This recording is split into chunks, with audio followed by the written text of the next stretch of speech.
Assassin's Creed Shadows is an absolute bona fide disaster that is sinking Ubisoft faster than Ubisoft can sink itself. And trust me, they are trying. They're trying really hard. If Ubisoft's good at one thing, it is self-destruction at this point. There were a lot of people who didn't believe me initially when I said Assassin's Creed Shadows is failing. It's horrible. It probably hasn't sold even 2 million copies. Probably still hasn't sold yet. I mean, we are at the age where most of your sales happen literally in the first week. And only after, if the game is good, you're going to get a slow intake of them. But not even that is happening for Assassin's Creed Shadows because the game is so bad. The game is so bad, in fact, that the guy responsible for the whole Assassin's Creed franchise at Ubisoft literally just got up or walked away and said, "No, I'm good. I'm good. This is fucked." Okay? And obviously, this is not something that happens with a franchise, with a IP, with a game that's selling well, doing well, or any of the good things. It happens only with things that are going tremendously wrong. But yes, I know some of you are peanut-brained, and you're probably still not gonna believe me, okay? The same way you didn't believe me about what's gonna happen to Game Pass with the price hikes, the same way you didn't believe me about all the times that I have been right. I mean, you're just literally giving me more materials for videos of "I told you so" and wagging my finger. I honestly can't complain, though. In any case, today we can all smile because it's going bad for Ubisoft, it's going bad for Assassin's Creed Shadows, that should have already sold 100 million copies, I mean, by this time, because it's better selling than Valhalla and Odyssey combined. I am a winner. I am a winner. I am a winner.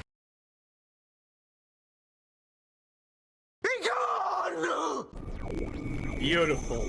What is up, space pirates? This is your admiral, the tantalizingly taboo Dr. Disaster. And if you needed further proof that Assassin's Creed Shadows was a dismal failure, look no further than the news that the person who was responsible for it, the creative director of the Assassin's Creed franchise, he just got pushed out of the company. You're fired! Get out of here! Go! Make no mistake, the headlines are all making it sound like this dude left voluntarily, and I'm sure that there is some truth to that, but given the timing of everything, Ubisoft and Tencent just formed a new studio that has taken control of Assassin's Creed, Far Cry, and Rainbow Six away from Ubisoft after all, but given the timing of this announcement, I simply Again, that thing is not gonna pan out because it still needs to go through European courts. don't believe that this guy wasn't pushed out to some degree. The thing is, in corporations like this, they play a lot of politics behind closed doors, and a company like Ubisoft is always going to make sure that when a tenured person like this leaves the company, they're going to make it sound like everything was totally friendly. But behind those closed doors, what they were really saying is, Get the fuck out of here! this now former creative director for Assassin's Creed, Mark Alexis Cote, oversaw the complete failure of Assassin's Creed Shadows. The Assassin's Creed franchise finally went to feudal Japan in one of their games, as fans had been clamoring for since the franchise started, and this dude... God, I still can't get over it. Again, this is true, this is true, this is what I have been saying for such a long time. Assassin's Creed, but Japan was the most anticipated thing for Ubisoft. And Ubisoft left it as the final thing, right? In case of panic, break glass, Assassin's Creed, but Japan. And this thing was supposed to make billions. I'm not kidding. Assassin's Creed, if you released Assassin's Creed but Japan like 10 years ago, this thing would have made $1 billion. This thing would have easily made $1 billion. Okay, even if it was as bad as this. It was different time back then. But I mean, now Ubisoft, in their desperation to just not go bankrupt, which Tencent now is trying to desperately make them not do, has broken the glass and made Assassin's Creed but Japan, and instead of making billions, they decided to put in wokeness, intersectional feminism, a bunch of nonsense gobbledygook, or a bunch of gay and trans allegories, and completely turn the game into a virtuous political statement. And thus, instead of making billions, they are struggling to make thousands at this point, which is honestly one of the greatest achievements I have ever seen in finance, but not in the good sense. Dude approved the female ninja and the black samurai main characters, along with the female sumo. The female ninja's fine though. I draw the line at the black samurai, not just YouTube. Please relax. It's a joke. Wrestler buddy that you have in the game, the weird LGBT stuff in the story, and the push for Yasuke to be presented as extremely historically significant, which does not appear. They tried to rewrite history, by the way. If you somehow missed this, Yasuke is not a made-up character. He historically existed, but the truth is he was Nobunaga's slave. Yes.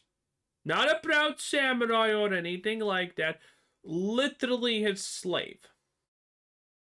There's only one person in the whole entire world who disputes it, and he made a book about this, and he's a woke activist, okay? It is insane.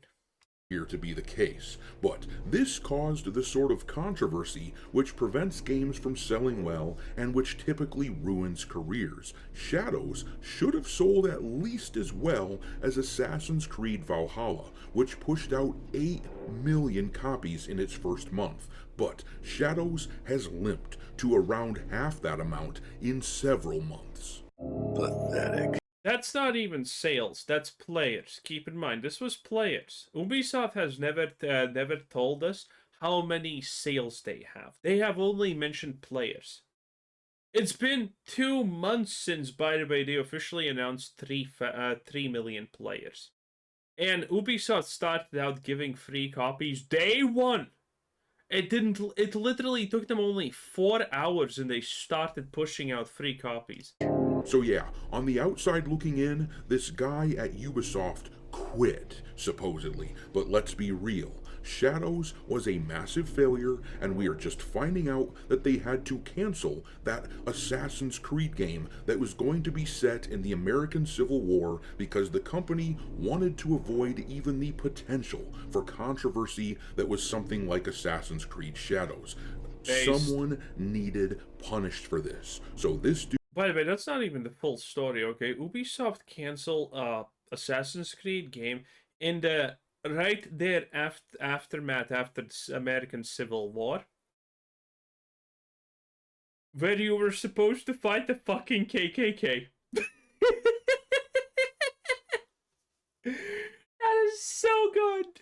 Dude got pushed out. I'm sure it wasn't that hard to get the guy to agree to go away though. Ubisoft as a company is still in dire straits. They still come off as the Titanic right after hitting the iceberg, waiting to go under. So at least this guy had an exit strategy of some kind, even if it was forced on him. Well, I don't know about you, but I am planning to scream and run. Damn, what a time to be alive. Me Hardies. By the way, listen, boys. Make sure that you hit the like. No, not that, not to that part, okay? Listen. Right here, right here, listen. Like the video right now and hype it up if you're on a mobile device. It takes less than a second and I greatly appreciate it. Thank you for everyone who does it. It truly helps, it actually does. It's a big deal for me, so thank you.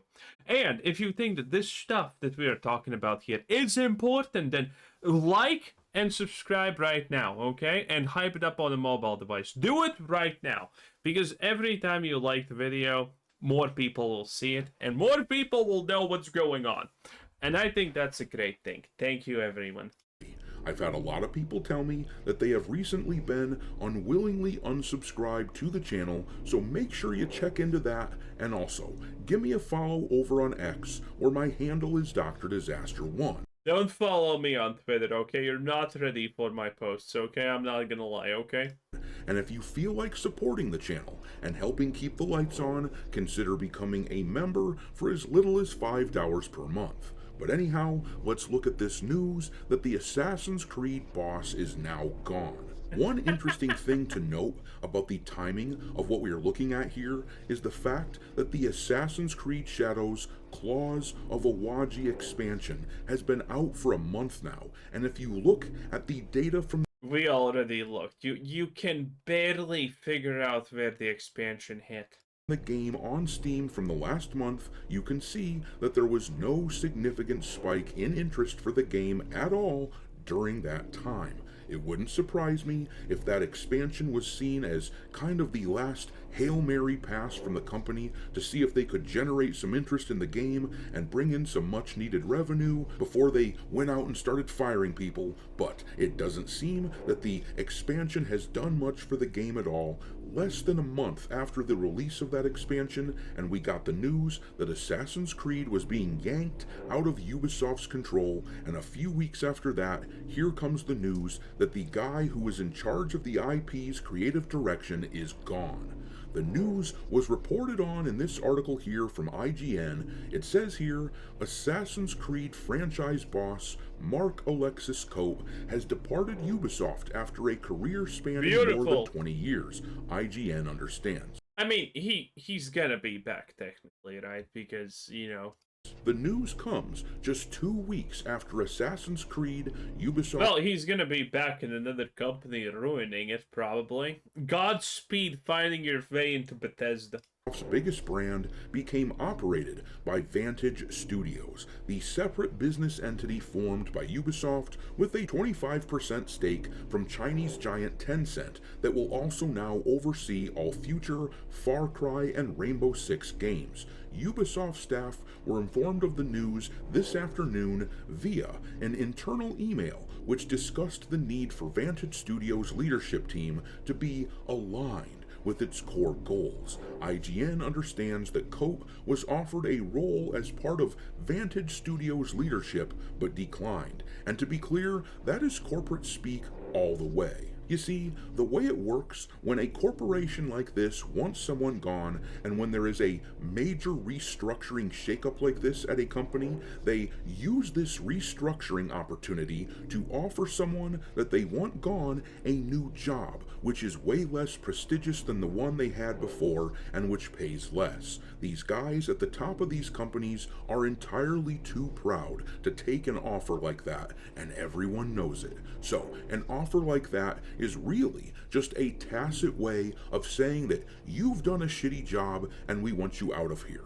But this way, when they do that, everyone gets to save face. The fired employee gets to say that they declined a job offer as if they are pursuing something somewhere else that was more meaningful. This person gets to save face and will move on without saying unkind things about his former employer. And the corporation gets rid of the person that they wanted gone without that person going to war against them. Think of this as a damage reduction technique.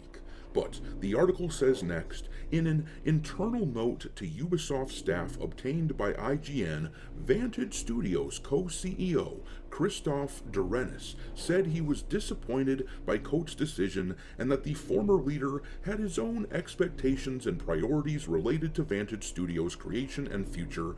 Following the organizational restructuring announced in March, Mark Alexis Cope has chosen to pursue a new path elsewhere outside of Ubisoft, a Ubisoft spokesperson told IGN today. While we are saddened to see him go, we're confident that our talented teams will carry forward the strong foundation he helped build. And talented teams? Well, this is how you know Ubisoft's lying. The last time you saw someone talented in, well, Ubisoft was... When exactly did that happen? I don't know. But one thing you know about the AAA industry is the fact that they don't have talent left, like, literally at all. It's completely a disaster.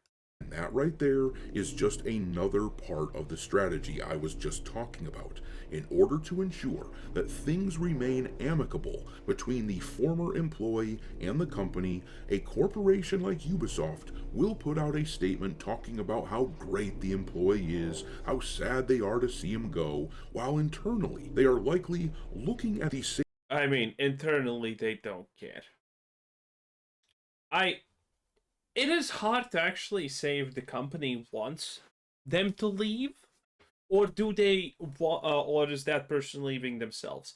Because the company obviously doesn't want you after you have failed this spectacularly, but you did deliver two extremely profitable games previously, Odyssey and Valhalla. And, well, I think he honestly probably wanted to leave himself after the disaster. He wanted maybe, okay, this is not working out, and plus, maybe it's too. I don't know. It's hard to say, but it's not always that the company wants to get rid of them. Now, in this case, they probably do. Tencent is not fucking around. Tencent is saying, like, okay, you need to fire a lot of people now, buddy. And that's what's probably happening here in the reality. But I don't think Ubisoft themselves would want to fire him. But I think Tencent would. I think Tencent definitely would. In any case, that was Dr. Disaster. 10 out of 10. Bye.